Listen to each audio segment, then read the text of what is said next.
O que foi o humanismo? Humanismo, na verdade, é uma palavra que surge no século XIX para tentar designar esse novo pensamento ou esse novo estilo de vida ou maneira de encarar a realidade que surge nessa época ali na Itália. Então é um conceito muito posterior que é bastante abrangente. Então tem pessoas que vão usar o humanismo mais para dizer, pessoas que o humanismo tem a ver com pessoas que se dedicam ao estudo das humanidades ou da linguagem, de matérias mais relacionadas com história, geografia, com as humanidades de uma forma geral. Tem pessoas que vão trazer esse conceito mais para dizer que seria um movimento em oposição a Deus, né? Os humanistas são aqueles que rejeitam Deus e querem a busca de ter o homem no centro. E não é necessariamente isso que acontece no início. Então, qual que era o pensamento da época que foi chamado posteriormente de humanismo? E vocês vão ver que tem algumas características que são positivas e outras nem tanto nesse pensamento multifacetado da época, porque isso podia variar também de acordo com a época e de acordo com os indivíduos. Mas a gente tem no humanismo uma questão forte, é a valorização do ser humano. Na Idade Média, as pessoas, principalmente comuns, né, pobres, elas não tinham valor, né? Se morresse 30, 40, não faz tanta diferença. Não existia esse conceito de que o ser humano é um ser que tem dignidade em si, implícita, independente de quem seja. Então, nessa época, começa a acontecer, tá? Um processo progressivo, a partir de então, de valorização da vida humana, de que todo ser humano é importante e que se acontece uma guerra, né, e mesmo que morra 5 pessoas, isso é grave, porque as pessoas são importantes. Cada pessoa em si, ela é importante, porque ela foi feita à imagem de Deus. Então o ser humano tem em si dignidade, ele é alguém que deve ser valorizado, ele é digno, e ele tem também muito potencial. Então isso fica muito forte, muito escancarado, essa realidade, que o ser humano tem um potencial muito grande que pode ser desenvolvido, tanto por suas habilidades racionais, quanto também técnicas, artísticas. Então ele consegue desenvolver coisas expressivas que são maravilhosas. O ser humano tem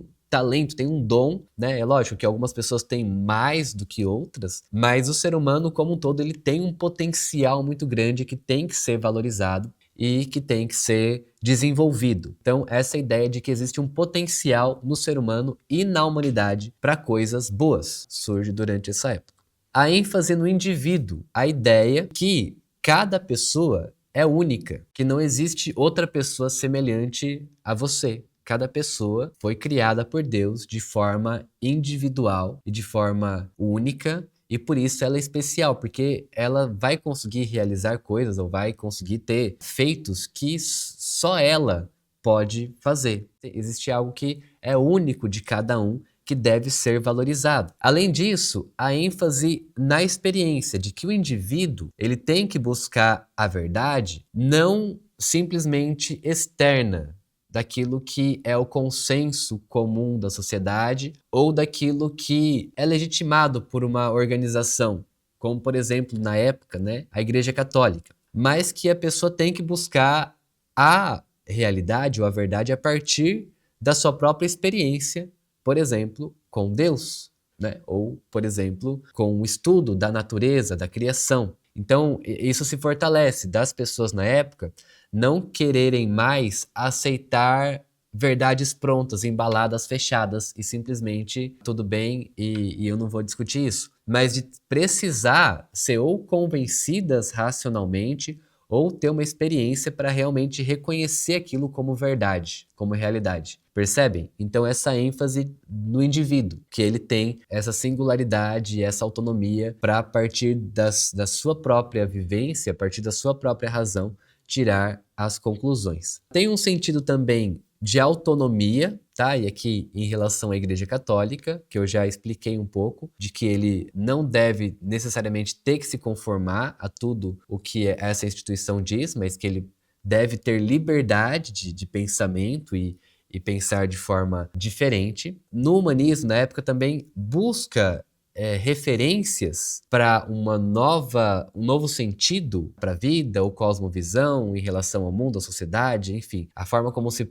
posicionar no mundo clássico. Acho que aqui o principal diferencial do humanismo em relação à reforma protestante tem a ver com esse ponto, Porque os humanistas da Itália, eles vão buscar então uma nova referência em relação a como pensar o mundo e a sociedade, a política e a arte, enfim, tudo. A referência deles se volta muito para a tradição clássica, ou seja, para os gregos e romanos, para aqueles que viveram na antiguidade. Enquanto a reforma, ela vai se voltar como referência para a Bíblia, tá? Para a palavra de Deus. Então você tem essa diferença principal. Mas a reforma também estava participando desse movimento no sentido de entender a dignidade, de entender a potencialidade do ser humano e de ter uma ênfase no indivíduo, no sentido da singularidade também, no sentido da experiência dele com Deus ou com o evangelho, que tem a ver com a conversão. Tá? Então a reforma ela traz muito esse aspecto da necessidade da conversão, né? Que não é simplesmente você acatar e vivenciar uma cultura. Se você não tiver uma experiência com Deus, de arrependimento dos seus pecados e mudança de vida, você não passou da morte para a vida. Né? Então a conversão tem a ver com essa experiência com Deus. Então tem elementos dessa época que são mais amplos, tá? Do que simplesmente o Renascimento italiano. Mas o humanismo na Itália ele caminha em vias dúbias, né? Tortuosas. E ele vai caminhando, conforme os anos vão avançando, num sentido de o ser humano, de forma autônoma, no sentido não só autônomo de ser independente da tradição católica, mas autônomo no sentido de ser independente, inclusive de Deus, né? Que ele vai conseguir trilhar um caminho bom, né? Independente, e que o homem, ele